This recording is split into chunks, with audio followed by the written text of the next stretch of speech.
Overage investing pitfalls and loopholes.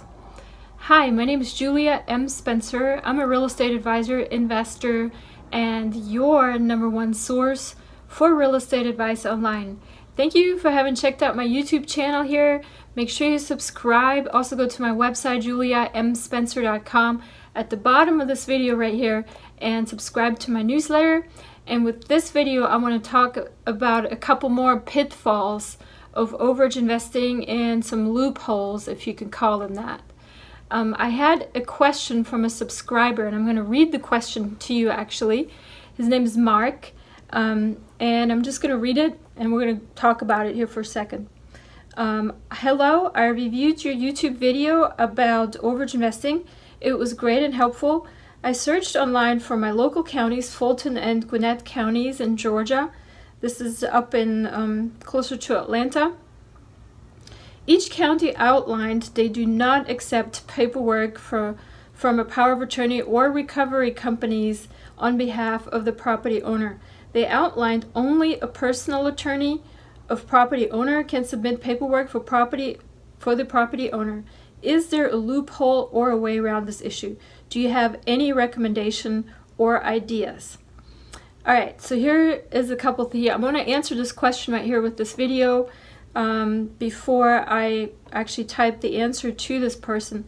First off, every county, especially here in Georgia where I live also, is going to have their own methods and ways how they conduct business. And when it comes to the details of overage investing, third-party collections, a lot of counties have gotten kind of wise to the fact of what overage investors are doing, that they're collecting some of the fees where in reality all of the fee is due to the actual property owner. So they're putting in place these prohibitions for third parties to come in and collect these overage amounts. This is something that is, you can expect that, it's normal. It's ordinarily done in a lot of counties that way. This is why the art of overage investing as part of real estate investing is kind of dwindling, because more and more counties are becoming wise to the fact what overage investors are doing, and they're putting these restrictions in place to protect the homeowner, because in some places actually these third parties were collecting up to 50%, and these counties were being sued by the property owners later on saying, hey, why didn't you inform me the fact that I could have gotten the whole amount, and instead we were only paid a certain portion of what we were owed. So these counties are doing this to help the homeowner, also to prevent themselves from any further liability suits, and this is something you can expect.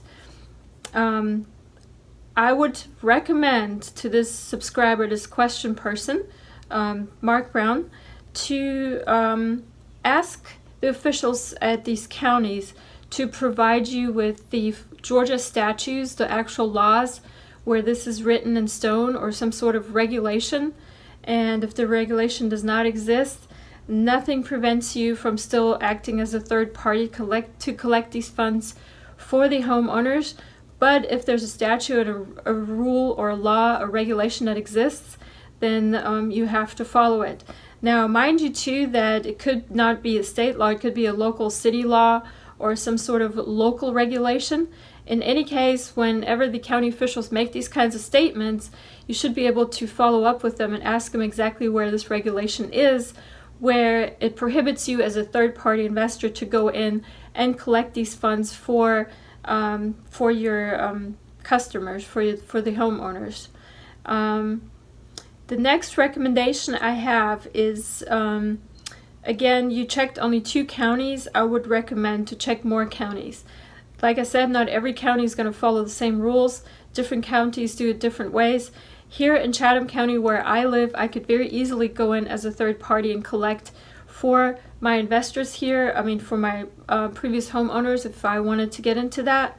However, I had to have very, very good contracts written.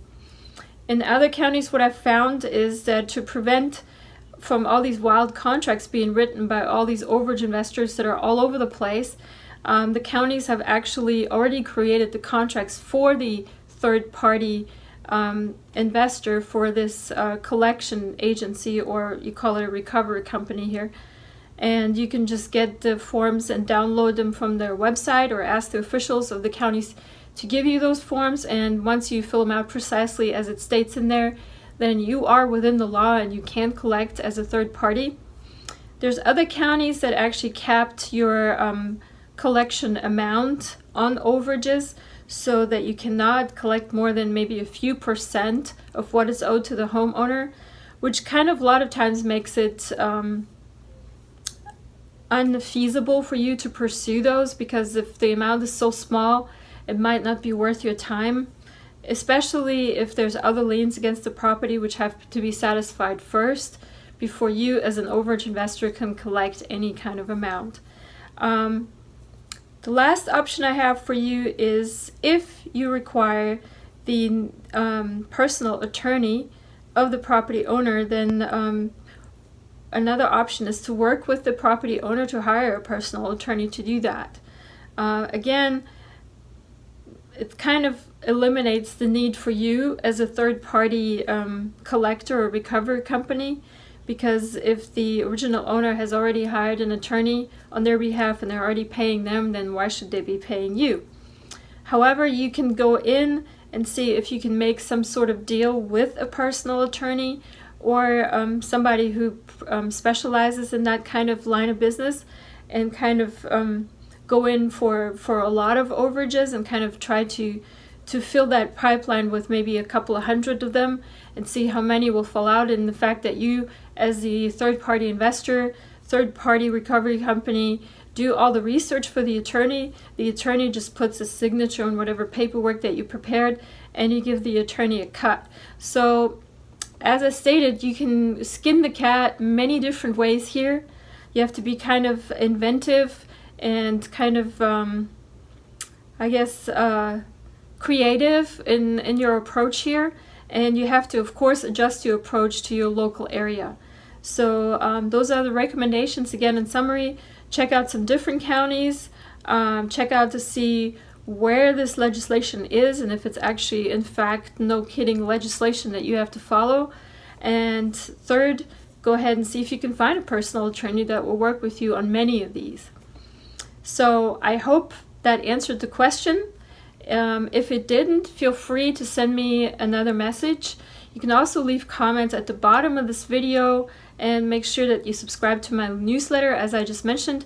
Also, and this is something I've been doing since October, make sure you check out my radio show. It's on Wednesdays at noon. It is on in the local Savannah area at 107.5 FM. WRUU is the name of the station. You can also catch my radio shows later on right here on this YouTube channel. So make sure that you subscribe here. And also you can stream the radio show live online from anywhere in the world just by going to wruu.org. But most important, of course, go to my website right here. I have several ebooks where I discuss overage investing, and those would be your best places to start. And I hope this helps, and hope you have a great day investing, and all the success to you. Have a great day. For your free guide to real estate investing, visit juliamspencer.com.